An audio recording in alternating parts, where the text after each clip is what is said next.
It's good to talk to you, man. We a while ago connected over some board games. Yes, sir. And had a good time.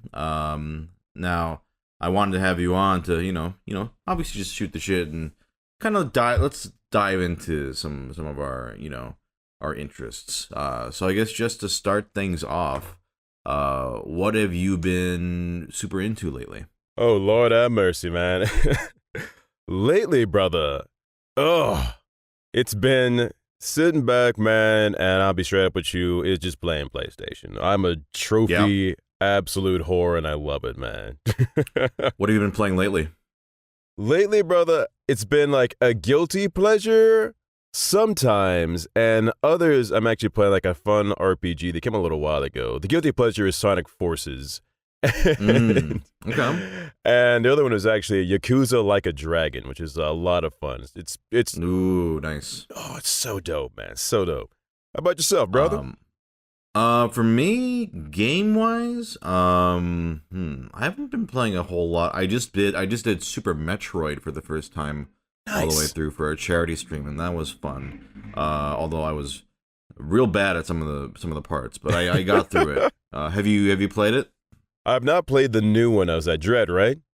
Yeah, Dread. Yeah, I played the SNES one, Super Metroid. And Oh, nice. It was good. Now I'm curious about Sonic Forces. I don't know much about it. That's the one where you can create your own Yeah. OC, right? Yeah. So what is the gameplay like in Sonic Forces? Okay, here's a fun thing about Sonic Forces. It's the gameplay is actually kind of amazing. Okay. Yeah. It kind of reminds me of like if they tried to remake like we'll say like remember Sonic Adventure 2, you would light speed through rings and everything like that. Okay. So, like they took that and gave you more. So I'm like, oh, I see you, Sonic Forces. So it's like that's still kind of like breakneck pace. Well, sometimes you have to play as like a classic Sonic, so everything's kind of Okay. 2D. So it's kind of a fun blend between those two. So it's like that one. I don't know much about Sonic besides the old Genesis games, but they did Sonic Generations, right? Yeah, Wasn't yeah. that? Yeah. So it's kind of like that then, where you switch between the two. Yes, sir. Oh, okay, okay. And what's your OC look like? What can you decide the animal or Oh, yeah. Okay. Describe your character to me. I did my best to make a hedgehog that looked like Prince, and I failed. So I had to pick up. So yeah, I just can pick like a bird. So Okay. I gave him like this little like birdish pompadour. He's still like Prince purple, and he's ultimate like black and gold, and he's beautiful, baby. And is his name just Bill, or did you give him a special like different like a OC name? Oh, you're always like the player. So for him, oh, he's Prince. He's Prince in my head. Nice, nice. And then Yakuza Like a Dragon. I'm planning to play through all of them. Even though I know you can kind of jump into like a dragon. But I've played. Have you played Zero or any of the previous ones? I've actually only played the first one. And then like more and more kept coming out. So finally I was like, oh man, Like a Dragon looks kind of dope because I'm a big Dragon Quest fan. Yeah. And yeah. I saw my buddy Martin play it, and they were just like overtly saying like, "Oh, I love Dragon Quest." Da-da-da-da. I'm like, "Are you serious?" He levels up, and it's the same thing. I'm like, you know what? Yeah, I'm just gonna buy. I'll go straight into it. Yeah. And when you say first one, you mean Kiwami or the original one on like PS2? Oh, I'm talking PS2, baby. Oh shit. Okay, gotcha. I also like Dragon Quest, and I should play, but I'm like I'm gonna play through the first 6 or whatever first, and so Kiwami 2 is next on my plate. Nice. I will say, and I'm sure you've heard this 1,000 times, especially from Martin, Yakuza 0 is incredible. So you should. It's definitely worth playing. I would say, like, if you ever have the time. Don't mind if I do. Yeah, it's like story-wise, gameplay-wise, character-wise, it's just a masterpiece. And if you only play one other Yakuza game, I think that's the one to play. But yeah, Dragon Quest, huh? What is your favorite one? 11. That latest one was a masterpiece of 200 hours of my life that I regret none of. I am exactly with you there. I loved 11. Did you 100% it? Just about. I still have to find like a few more of those, like a little signpost you have to shoot with arrows and whatnot. I think that's like Okay. I think it's that and like a horse trophy. That's all I have left. The arrow thing, I think that's not in the Switch version, right?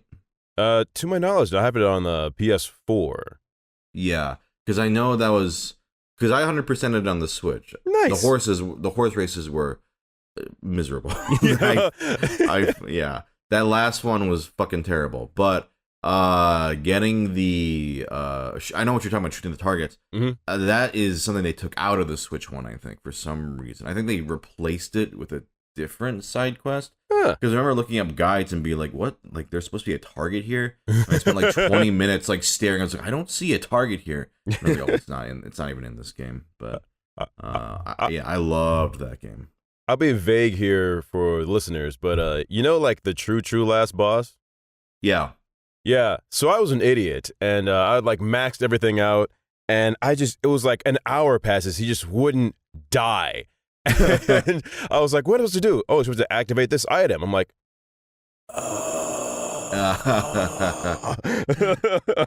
But you did eventually beat it then. Oh, yeah. Like after an hour, I was like, damn, how is it dies? This guy's hard. Yeah. I'm like, good Lord. I mean, you ain't messing around, game. Reloads. Put it out there, activates item. He's dead in like like a matter of minutes. I'm like, oh, yeah. Read. Bill.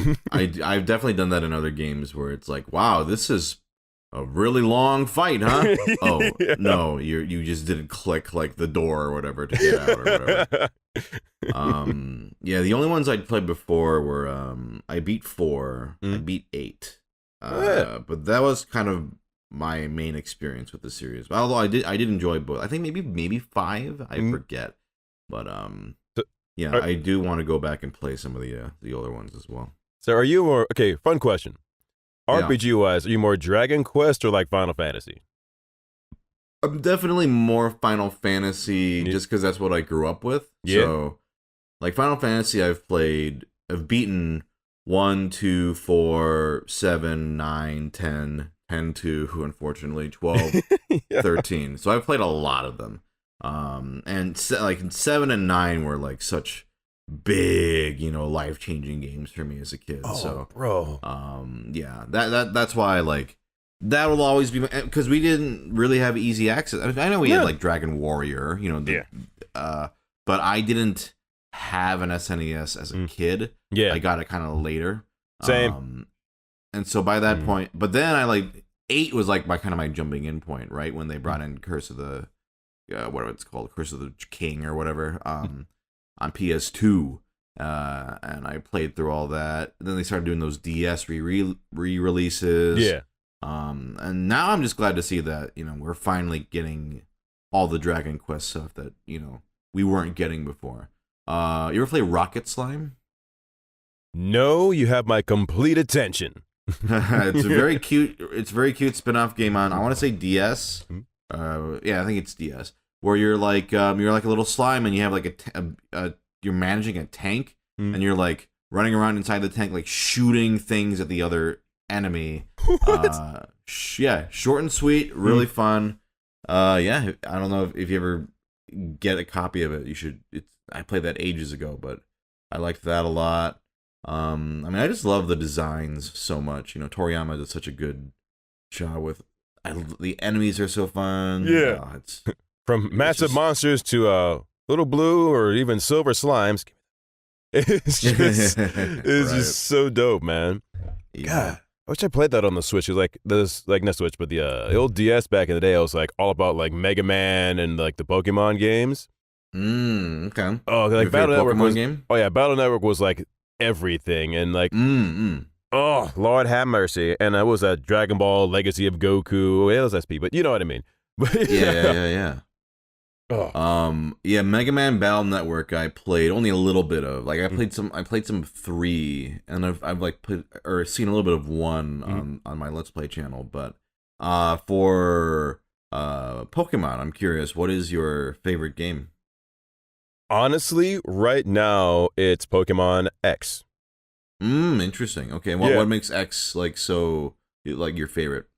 Because like first I was like, oh, red and blue, and then I like stepped away for the longest time until I was like, all right, I'll like dabble in green. All right, we'll look at silver. It's kind of fun. And then it was kind of like this new thing. So we kind of went really 3D-ish. I used it on both screens. I saw literally saw the trailer and I was like, no questions asked. My ass getting right back into Pokemon. Yeah, the jump to 3D was pretty nice actually. Like it went pretty smoothly, and it's only gotten better, obviously over time. Have you played like Sword and Shield and stuff? And I played a little Sword and Shield, but I'm gonna accept my full bit of nerdum here. I was so spoiled of Pokemon Go. I know I'll get all hate for this here. Okay. Where I'm like, I mean, it's cool, but there's something fun for me to actually walk around outside and collect Pokemon and fight. I'm like, okay, Sword and Shield are cool, but I want to walk outside. The same was for like sport titles. I kind of bringing it together here, where I would rather actually play football or like soccer or anything like that than actually play it on a console. No, that's just me. That's me. No, that makes sense. Have you stuck with Go this entire time? Off and on. I'm currently like level like 31. Some people are in like their 40s, but yeah. Definitely was just at a convention and oh Lord Jesus, it was beautiful. Yeah. It's been a long. I was playing Go when it first came out, and then it dropped off. Like specifically, it was when they got rid of like the tracking thing or whatever, and then I kind of fell off. Yeah, but.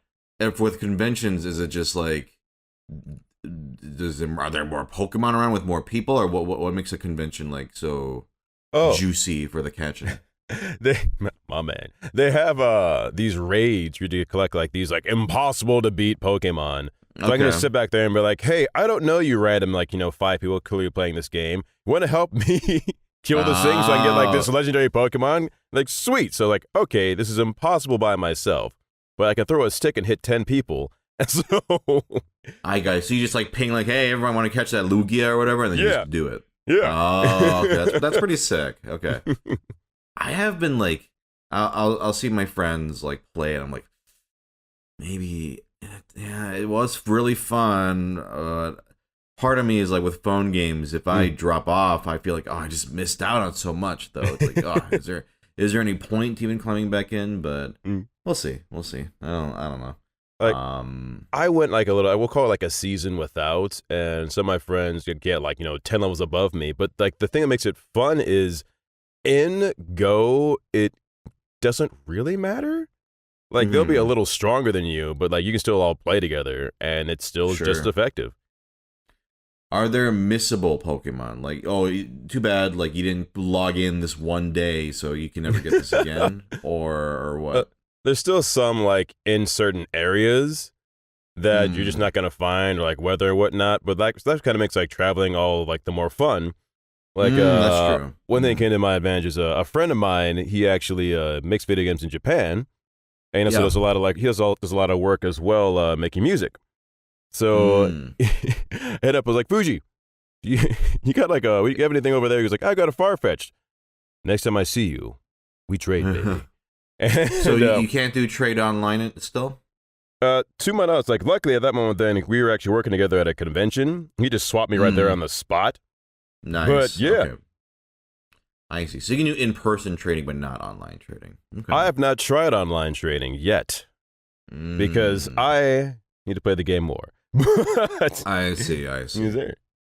Gotcha. Now, one thing I did want to bring up is, obviously, as we found out together, you enjoy board games, and so we actually met through a board game through Kyle McCarley's stream of what was it? Deception, Murder in Hong Kong, which is a great game. Yes, sir. So I'm curious, what are some of your favorite board games? Just in general. In general, Nemesis is my favorite board game of all time. Yes. So far, some have come close, but never really beat it. Under that is actually the Resident Evil 2 board game, because that's one of my favorite franchises of all time. Okay. And under that, we're gonna make like a third one. I'm wanting to say, I can't say like werewolf. I can't really count that. No, that counts. Yeah, okay. We'll say werewolf. That might be like that'd be like my top 3 right there in order. Gotcha. Then there's Resident. Oh, go ahead. Oh, go ahead. Is Resident? No, go ahead. I'll ask later. Oh, I was just gonna say like, yeah, there's like a ton that like I will play on any like given day, including when we play with the Battlestar. I think it's like actually, I think it's a lot of fun. And I'll play it like on a whim, but let's say you bring up like Nemesis or something like that. I'm coming by with steak. Oh, this is gonna be an event, baby. Right. Yeah, you will always be down for that one. Yes, sir. Resident Evil 2. I have not heard of this. What's the gameplay like? Well, it's still kind of like grid based, kind of like Nemesis. And you get like a limited amount of ammo, and you have not quite a random board set up, but you still have to do with like zombies, how to be quiet, and there's lots of traps and everything like that, including monsters and bosses, and set up scenarios which is very similar to how it is when you play the actual video game. Okay. And because of that, and choosing your characters and what they're specializing in, it's a blast for me. It really is. Is it like a dice chucker, or is it like what's the combat sort of like in that game? It is very similar to Nemesis, where it's like it's like both cards and dice. Okay, cool. And do you have a favorite character in the game? Yeah, it's Leon. Yeah. Leon's great. Leon is great, man. I have heard great things about 2, especially the new one, but I'm behind on every game ever. I only have time for the Nintendo games these days. But I would like to play more in general. Well, there's a fun question. What a couple of Nintendo games that you can just play on like a whim? On a whim, huh? That's interesting, because I'm the type of person that's always like, all right, I beat it, on to the next new one.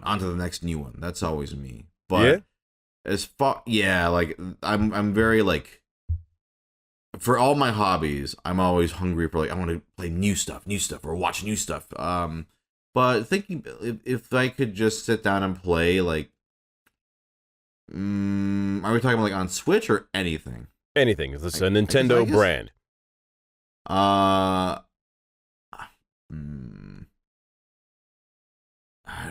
That's an interesting question. I've been asked like, what's your favorite games? But just playing just on a whim whenever I want. I mean, like, you got your classic Mario parties, right? I will always be down for a Mario party.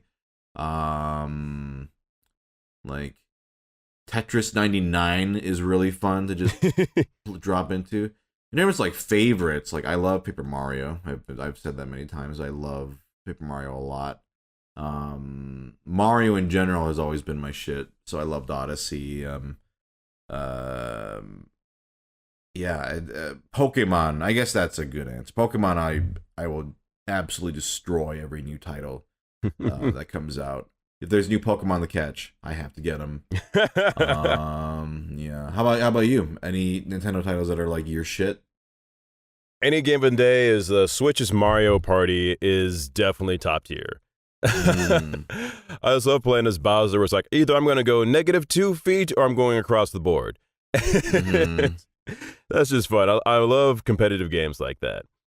And is there a game that you consider yourself like, yo, I'm really good at this game competitively? Oh, competitively? Yeah, I mean, just like against your friends. Like, there's a good chance I will beat you in this game. Oh, okay. That would be some fight games like Tekken. Yes, any of them. I'm like, you're not gonna beat me. Soul Calibur, I'll shoot you a video if you like. I can beat Soul Calibur 3 with a DDR pad. So shit. Okay. Yeah. So that's a thing right there. And if it's gonna be at like an arcade, it would be either Super Street Fighter 5 or Samurai Showdown. Okay. So you're a big fighting game guy. Oh, absolutely. See, I'm woefully terrible at them. The only I Really? did get into Soul Calibur for a bit. I played Yeah? 2 and 3 and enjoyed it, but I was never like amazing or anything like that.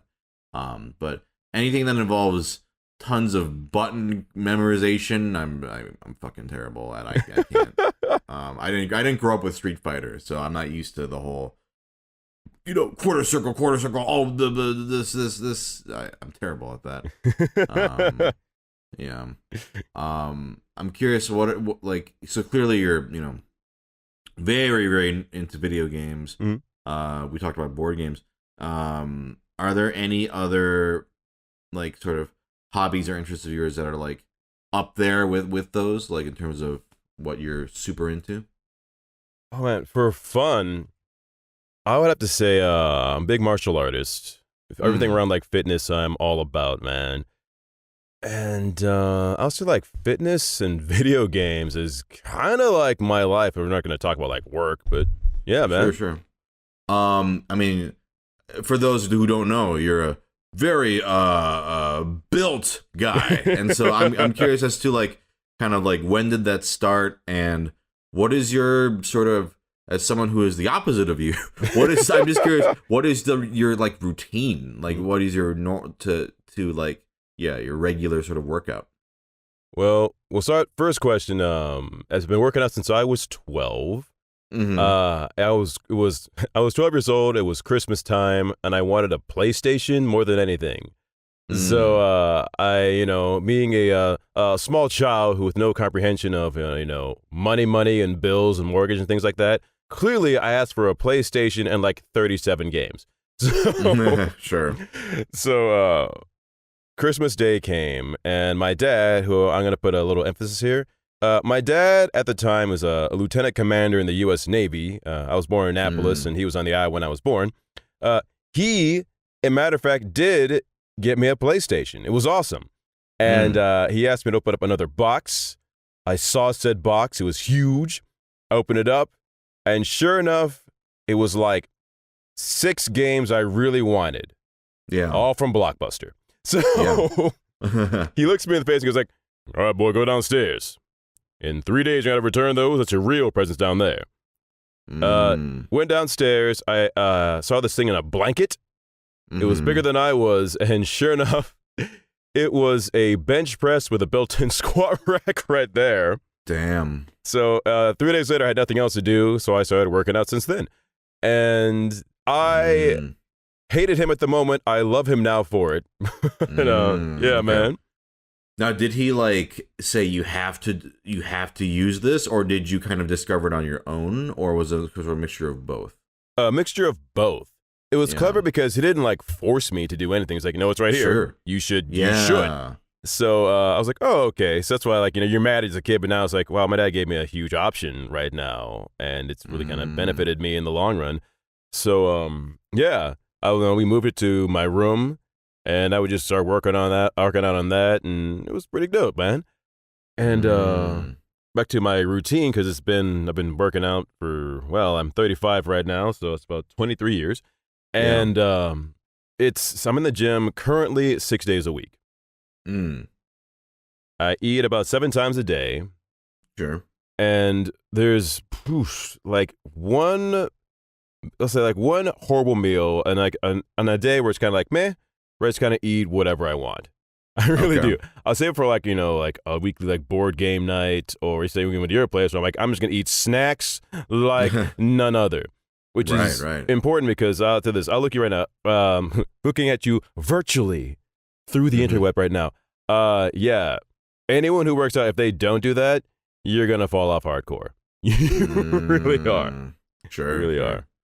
I'm just curious, like to keep up that, calorie wise, how much do you have to eat a day roughly?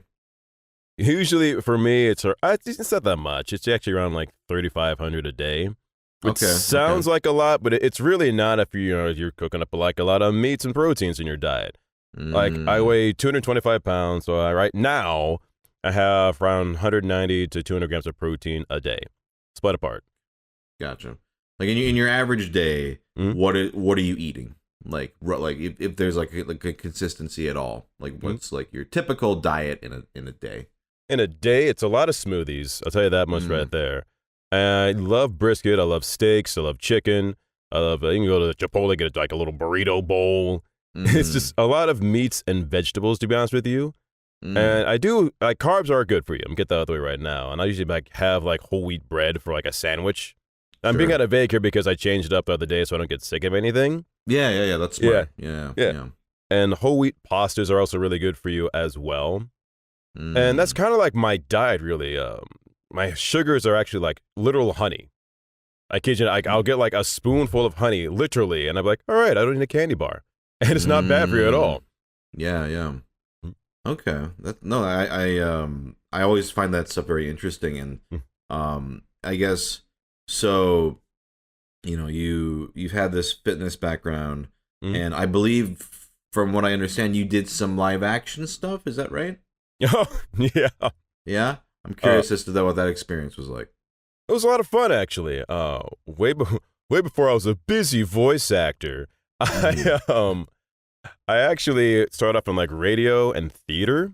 Okay. Which eventually led to on camera, where I would compete on like 48-hour film festivals and international film festivals, like these like at least once or twice like a year. Because there was like a horror one in like the fall and whatnot. I would do a lot of that. In LA, I think like the biggest thing I can really say that I've done is I played like a cage fighter on Lethal Weapon. That was actually pretty fun. And yeah. So that's been kind of like my on-camera experience, which has been a blast. And I'll shoot you like a little link for like my reel and things like that. Yeah, a good laugh for it, because personally, it's just like more so like comedic things I like to do for on-camera, because it's fun. It really is. Yeah. What's been your favorite live action thing you ever did? I'll be completely honest with you. It actually wasn't anything, I'll say, quote unquote, big. Sure. But it was, this really stupid thing we did. It was called, what was it like? God. No, actually wasn't stupid. Wasn't stupid. It was something we did for a 48-hour film festival. And we had to do a superhero film. Yeah. So we made something, and I usually did comedies all the time. This kind of contradicts a little bit what I said earlier. But, and for that, we started to do something serious, because it was like the last one we were ever going to do. So I'm like, cool. Because I say that because I was getting ready to move to LA. Yeah. So with that one, which I'll shoot you as well, I got more yeses than I thought I would. Because kind of to tell the story here for this, I wrote it, and I hit up a bunch of favors. Like I did a whole lot of work in my day for like emceeing, and one of which was a guy named Benjamin Nuss, and also a guy named Fujioka Shihiro, and you might have heard of him, Nobuo Uematsu. So we'll travel on doing cons, doing that, and I hit them up and actually got a few yeses to help them. They would actually come in and compose. Wow. Yeah. So they said yes, and even actually got to work kind of consistently with Fujioka Shihiro on a few more projects, which I will not talk about here on your stream because I can't. Yeah, but if you don't know Fujioka Shihiro, he actually is the creator of Mario RPG. Wow, very cool, very cool. Yeah. So have you ever like heard of a 48-hour film festival? I think I'm familiar, but for those who aren't, go ahead and give the scoop. Sure. It's it can be union or non-union. Ours was a union, and you get together a team, and you have 2 days to make a 5-minute film. Yeah. And with that, they're going to give you a prop that must be used, a line that must be used, a character that must be used, and you have to have a genre that must be used. You cannot possibly cheat. And so, like, after that, your contracts, script, and everything must be done and completed within 2 days. Wow. Yeah. After that, if you're the number one person in your city, that does it. Congratulations, you go to the International Film Festival. After that, like the top ones of that go to Cannes. Wow. So, and competition for that is pretty absurd. You think, oh, no one's good. Oh, Lord have mercy. So yeah. This I remember hearing about this. Has been going on for a long time, right? Yes, sir. Yeah, I remember hearing about this in like high school. Yeah, and seeing like yeah. So okay, so continue with Mm. So we ended up actually doing it, which was great. It was great. And for that last one, I had the biggest mix of emotions because we lost to politics. We did. We got like best female lead, best writing, best ensemble cast, best visual effects, and we lost. The year before, we actually did win for like a comedy. So I was like, oh, you know what? Nah, screw it. I'm happy. I'm not sure if I can cuss on this. Screw it. I'm happy. And I walked away with that. You know, we gave everybody a copy and everything like that. And that's actually it's what I'm most proud of. It really is. Nice. So where can people find the short film? Is it online anywhere? Yes, actually. Right then you can find it just YouTube Cinemortis. That's like my old team right there.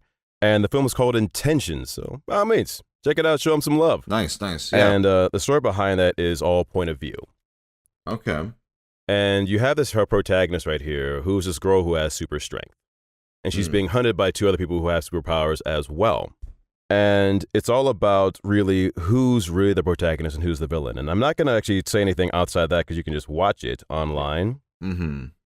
And it's fun, man. It's really fun. And so the title of it is Intentions. Yeah, so check that out, listeners. That is very cool. Yeah, I have only very limited experience in the live action realm. I did a show called Anime Crimes Division with tell me everything. It was basically a Rocket Jump, Rocket Jump, the YouTube channel, Freddie Wong. Yeah, so it was a co-production with them and Crunchyroll, live action series. It's still all up. It's on YouTube. I'm very proud of it. And I play a hard-boiled anime detective named Joe Furuya, and I live in Neo Otaku City. It's very silly. Oh dear God, yes. I would say check it out. It's very silly, very fun. Written by Anthony Birch of video game writing fame. It's really good actually. I had a great time doing it. So we did like 2 seasons of that. And other than that, something that I don't know when this episode's gonna be out. I doubt this is I did do like my first live action thing not that long ago. At the time of this recording, very small thing though, but it was fun. Like I'm not used to sets, being on a trailer for like 5 hours waiting for your scene. You and I now, it's like VO, it's like just walk in, do your thing immediately, right? Whereas with live action, it's just there's so much prep and all that stuff. It's so it's that live action is that sort of space where I'm like, whenever I get a chance to do something, I have a good time.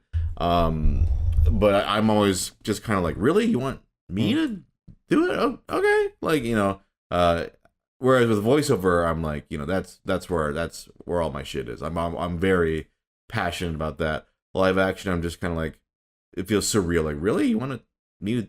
Okay, like I'll sure, why not? But yeah, now I always like to give the guests a chance. If you would like, is there a question you'd like to ask me, or a topic you would like to bring up? And if not, don't worry about it. So, brother, I'll be real with you. Yeah. I first heard about you from my boy Devin Mack, and he kept showing me these really, really funny shorts you were doing. And it cracked my ass up. And I finally got to meet you, like, dude, you've been cooler in real life. So I appreciate that. Oh, man. So, like, what got you into, like, doing those shorts and everything, man? Getting to the shorts was just me. It was an extension of, I don't know if you're familiar with kind of how I got my start online, but it was Tumblr doing audio posts, basically. Like, I wanted to be a voice actor, so I just started doing audio posts online.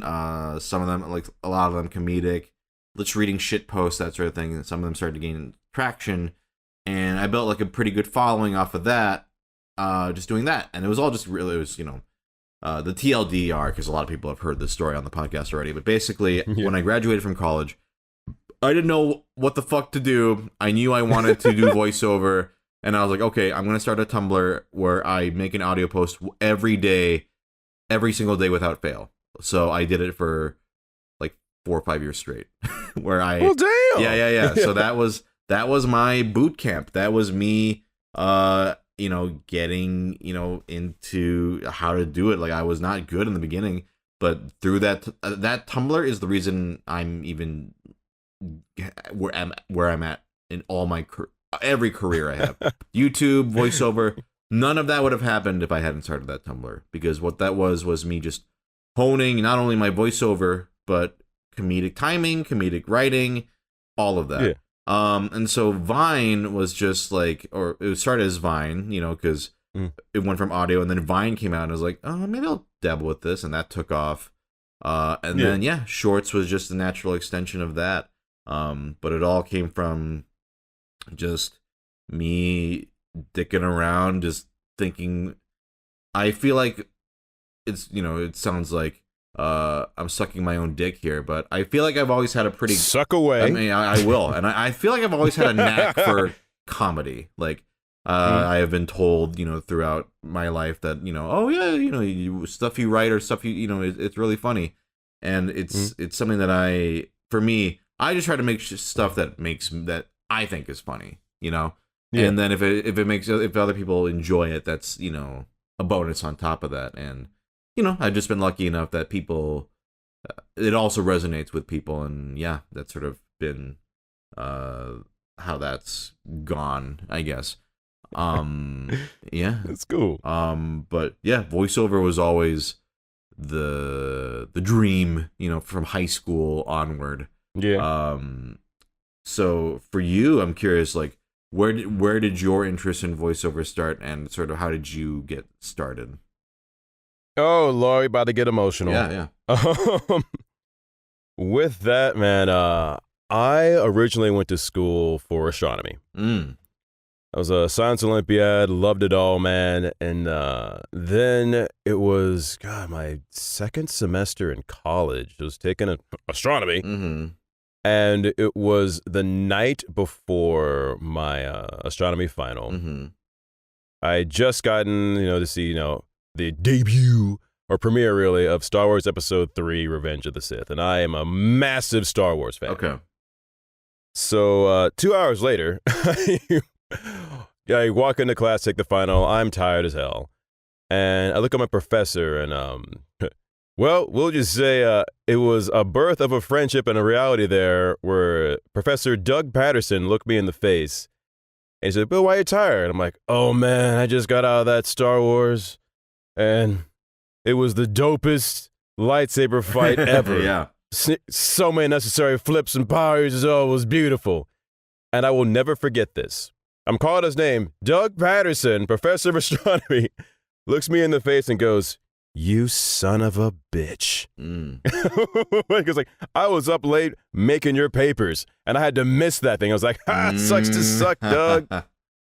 So, I'm taking the final, and I don't know, I'm tired, and man, Sungwon, you ever have like a thought so strong it comes out your mouth? Yeah, sure. Yeah. I was doing a particular, like, one of those evil word problems, and it was like, there's a shadow on the moon that is excellent. Compared to this time of day on Earth's ratio, how big would the shadow be? And at that moment, I realized not going into space, that will be my life forever. I literally just yelled, I don't give a shit. I know, I finished it, pass, all good, everything like that, man. And I had to like try and like rethink my life. So at the time I worked at a little place called Quick Trip. And somebody walked in and told me I have a nice voice. He said, try theater. Sure. So I thought about it. And man, it kind of blew my mind where at the same time I had some friends convince me to start going to conventions and things like that. So I thought, you know what, I'd do it. And it was like the third convention I ever went to. It was called Anime Nebraska. And we were doing a panel together, doing like a little riff of City Cop. Okay. And Keith Silverstein just crashes the panel. Starts making fun of it, laughing with us. And afterward, I asked what I've come to find is an ugly question, but I guess I asked it right. I said, like, man, I don't see black people ever at cons or voicing anime characters ever. It's like, how do you do it? Like, how do you get into voiceover? Yeah. And he gave me like the longest answer ever about taking classes, doing this and that. You get an agent, not saying no to a lot of work, and just like build up your reputation. He goes on for like a minute. Sure. So I look him in the face and I say like, oh, okay, thanks. Yeah. And little did he know, I changed my major. I went for like theater and broadcast at the same time. Yeah.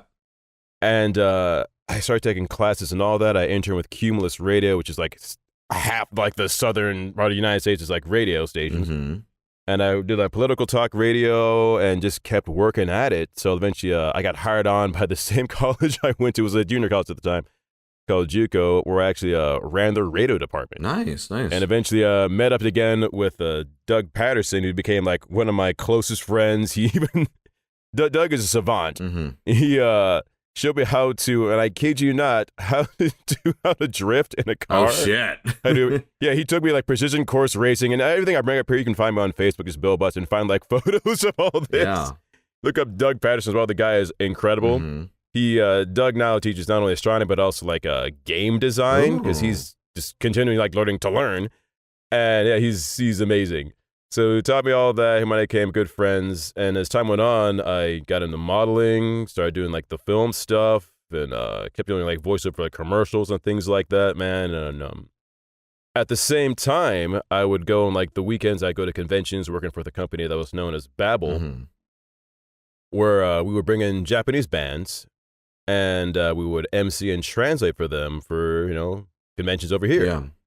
From like smaller bands to even literally a Nobuo Uematsu, and I'll see you some dumb videos. We can put them whatever, man. Where we all became like just good friends. Sure. So over time, got to meet some voice actors, and it was two individuals who said, "Bill, move to LA, give it a chance." And that was Xander Mobus and Kyle LeBert. I'm like, cool.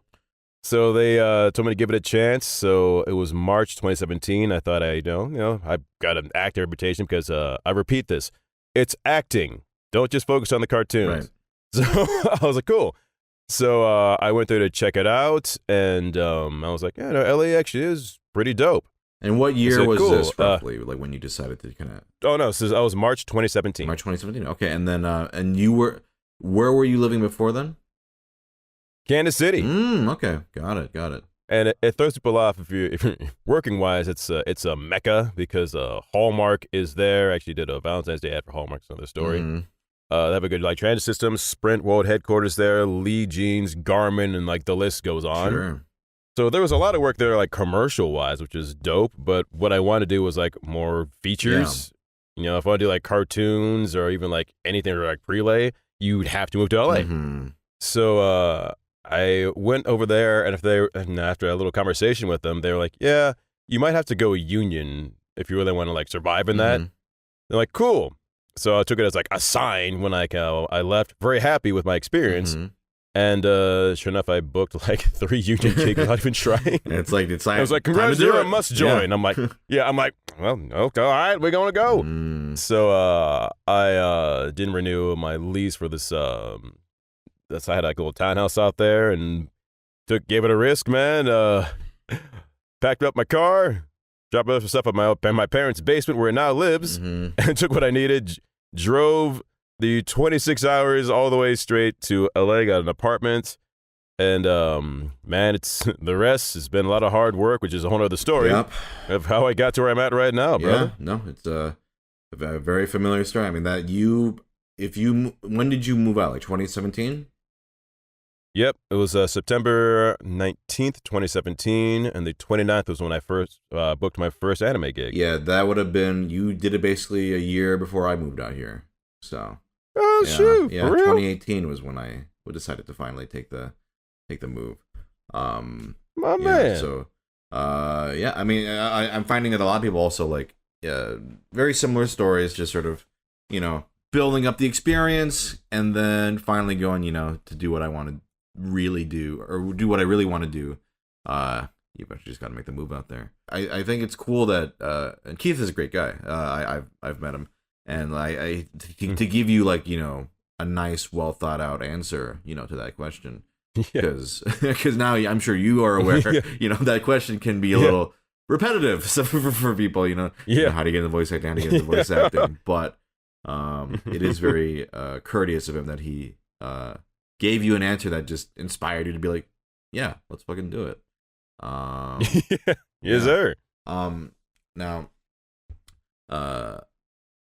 you said you moved out here like just like a year after. What was that like, man? That was it was scary but exciting. I mean, basically, around that time, well, so I've told some of this before, and I can also tell you a little more in detail after we're done recording. But basically, I think maybe a year before, I was very, very close to booking a lead in a live action show. It was I'll say a superhero show. But it ultimately I was runner up to one of the main parts and did not Nice. get it. But it kind of worked out because it didn't get made. That's a whole. Oh. And honestly, I think people, if you do the detective work, it's not that hard to figure out what show it was. But anyway, because I don't think I can't talk about it, but I kind of like, just whatever. Because I didn't book it. But anyway, I was told, hey, so if you get this, you're pretty much gonna have to move. And I talked to my wife, and I was like, we knew that this was something that we were both thinking about doing, for a while, because my voiceover, I knew, like you, that to do what I want to do, I have to move there eventually. And I thought that would be like, I don't know, for some reason I had this weird, like, when I'm 30 I'll do it. Like, I was 27 28 at the time. But we talked about it very seriously, and she was like, yeah, no, if you get this, we will. It would have been really short notice too. Like, we can make it happen. Like, we can, even if it's like only a month or two's notice. Like, it's possible. Yeah. And it didn't work out, but having that conversation really cemented, like, oh no, we're ready. Like, we almost fucking did it regardless. And so, and also, I mean, you're from Kansas City, but I'm from I was born in Minnesota, grew up in Michigan. I'm used to death winters. I don't know how bad it is where you were growing up. Oh, Lord have mercy. But yeah, it's the worst where I am, like, in terms of, and after one too many winters, it was like, I don't want to fucking be here anymore. Like, this fucking sucks. So after that winter, we were like, okay, we're gonna. No, it was during that winter. We were like, this is our last winter. We're not gonna. This is too much, and we don't. We know we want to be in California. Let's make the move. And then, fate sort of aligned, and around that time, I booked. Kind of like with you, I booked my first union thing, which was a show called OKKO on Cartoon Network. And I actually flew out. This was before I moved, so I flew there to record in studio for that. Nice.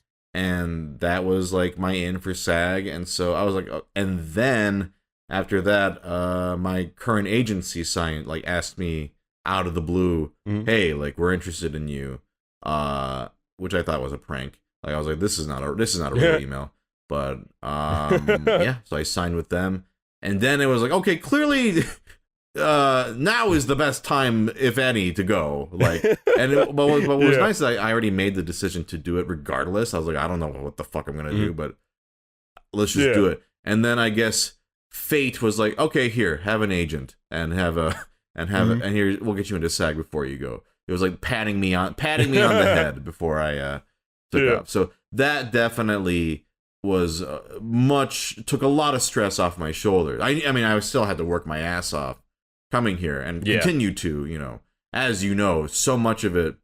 And for those of you who are aspiring voice actors listening to this, it's like so much of it, tying it back to what we were talking about with Dragon Quest, it's just level grinding. Yeah. It's so much just level grinding, meeting new NPCs, aka studios or clients, and being like, and then sometimes they're like, "Who the fuck are you?" And it's like, "All right, let me show you my my level 60 Kazap spell that so just let me show you that I can do this. Oh, you can do this. Okay, great. Oh, hey, there's this town there's this town over here that needs your voiceover Kazap. Let me recommend you to that." You know, and then meanwhile you're just level grinding. Yeah, it's just this weird. It's kind of satisfying. Mind if I say something on that note? Yeah. Bruh, like first thing I ever booked was Gundam Thunderbolt. And I just told this in a panel, man. I was just at by the time this was recorded, I was at a little con called Tokyo in Tulsa. And people were asking the question about voice acting, and I had to be real with them. I was like, yo, like the first thing I booked, I went for some characters, and I know that I got a character, which is awesome. His name is Sebastian Morse. But the character I like wanted, I found out I lost to Bo Billingsley. Yeah. They paused. Like, you need to know, like, you know, talking about that level grind. Your heroes, they still got to eat. They still working. Absolutely. Yeah. Yeah. So it's like, oh no, baby, you got to take all of them classes because competition is fierce. It is fierce. Yeah, and that's I think that's why it kind of irks some voice actors. Like, how do I get into it? It's like, well, it's not just that. It's like there's no like, yes, I got in. Now I am voice actor and I get all the roles. Like, no, every role is a fight. Baby. You gotta every role you book is a fucking miracle. And like, oh dude, facts. And so I've absolutely seen like, oh, who got the part? Got it. Yeah, no, that absolutely makes sense. Yeah. I'm not even mad. You know, it's like that because you are competing against every other voice actor pretty much. And you know, it's, you know, that I've said this before in like other things, but like I always tell people, start competing on the indie space because the talent pool there is already insane, and those you know, a good number of those people are either they are good enough to work, you know, on higher profile or are already working on higher profile, right? So that's how you gotta dip your toes. Like, just start sending shit out, get rejected 1,000 times, see if you can deal with that, and, you know, go on from there. Yeah. When it comes to indie stuff, though, some of the even the bigger directors are impressed by it. Like, I remember this guy named Noah, and he brought me in for like this history of Green Lantern. I'm like, cool. So you want to voice Simon Baz? I'm like, yes. And Jon Stewart? I'm like, well, Jon Stewart's a dream role, so yes. And it was on my first ever visual reel, and I submitted it. And of all the things to talk about, they didn't want to talk about like One Punch Man or anything like that. The director goes, holy shit, you got to voice. So is it Jon Stewart? I'm like, yes. And they cared more about that than anything. So, yes. I use this term loosely, indie stuff, man. I mean, when I say indie, just, you know, like not like a AAA titles, you know, it's not meant as a derogatory, you know, thing at all. Like I have had great experiences working on in indie stuff and stuff because you know, oftentimes those people are also super passionate, right? They're super passionate, super knowledgeable about what they're doing, and that can be really rewarding. And I also find that, you know, it not the sort of quote unquote level of budget and doesn't necessarily translate to how fulfilling the role is, you know. I mean, obviously, it totally depends. Like I've had stuff that I know like nobody's seen that or nobody has listened to that, but I had a great rewarding time working on it, you know. Yes, sir. But yeah, I think overall, like, it's interesting, especially I've had a lot of voice actors on, and kind of interesting seeing the parallels I'll see a lot in people's journeys, but I also am very interested to learn about stuff that I think never would have come up in just regular conversations. Like, I had no idea you majored in astronomy. I think that's awesome. Like, was that like something like as a kid you were like, I want to do that, or like what? Oh man. Up until like that fateful moment where I was like, I am changing my major right now. I'm talking like the second grade. I'm like, oh man, space is awesome. And I would even like meet with like the other like literal kids at the time, man. We just meet up like before school started and we would just talk about it. and we talked about like politics, like space, travel, like everything. And we had like our own little club, man, and it was like a fun obsession. Till like junior high, we had a joke because I was born in '86, and we just joke.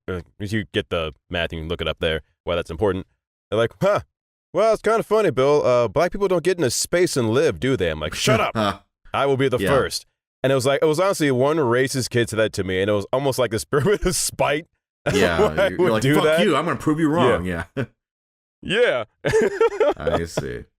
And, yes, sir. But, I mean, even though that didn't, well, who knows? You got time. Maybe.